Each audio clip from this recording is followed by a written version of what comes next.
As Iran economy is in deep trouble, as we all know, with little prospect for growth this year or even the next. Now, official annual inflation, in fact, it starts at with official inflation is almost at 42%.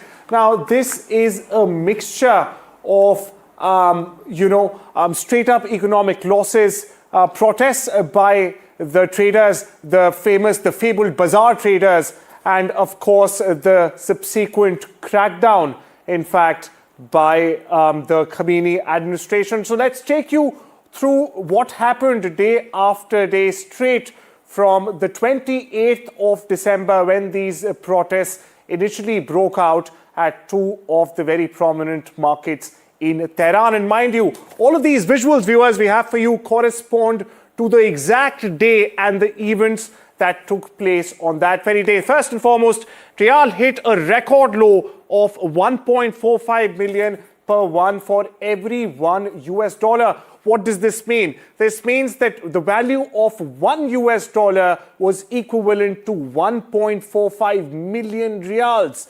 Next up, what the effect of this was dire. Merchants at Tehran's fabled Aladdin and Charsu markets they downed their shutters. This is day one. It's the economy that breaks the camel's back when the Riyal, in fact, collapses 1.4 million to $1 American, mind you. Tehran shuts down and anger, in fact, spills onto the streets. Then we proceed to the 29th of December, where strikes expand to Tehran's Grand Bazaar. This is the same bazaar mentioned in movies, Tehran's famous Grand Bazaar. What does this do? Tehran's Tankman video then goes viral, as you see right here. By day two, the unrest spreads really fast. Iconic images like the one you see here go viral. A man sitting on the road against the police force, not letting them pass. Now, a video shared with Iran International right here shows one protester sitting in the middle of the street, the very middle of the street, viewers, and refusing to move as a motorbike riding security force moved in on the demonstrators. Now we move in to the 30th of December, where students from major universities across the country joined in the protests. Very importantly, viewers, this is the day when the protests actually went national. They spread across the length and breadth of Iran. Security forces were forced to fire on the protesters in Hamadan province. Now, on day three, there were clashes reported from Hamadan. On the succeeding day, on the 31st of December, the government shut down businesses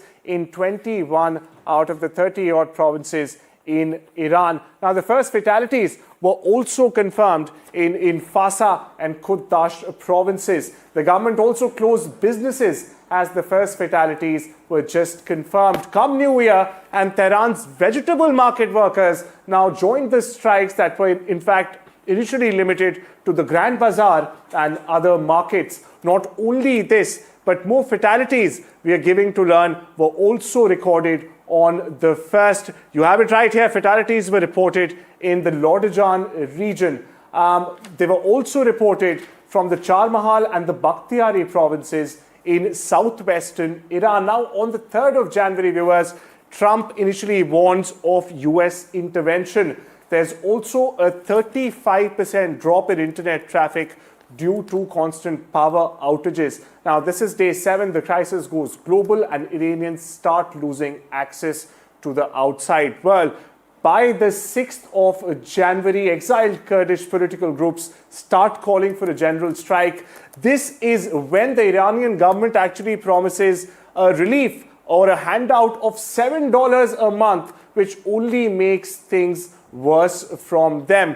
Troops reportedly abandoned Abdaman and Malik Shah cities. So we also start getting reports of troop abandoning cities to protesters, which subsequently we were getting to learn that the administration took control of both of these sites yet again. Now, in the latest, exiled Prince Raza Pahlavi, as we were just hearing, has called for nationwide protests. And also there's an internet blackout that has been imposed across the country, viewers, and protests have flared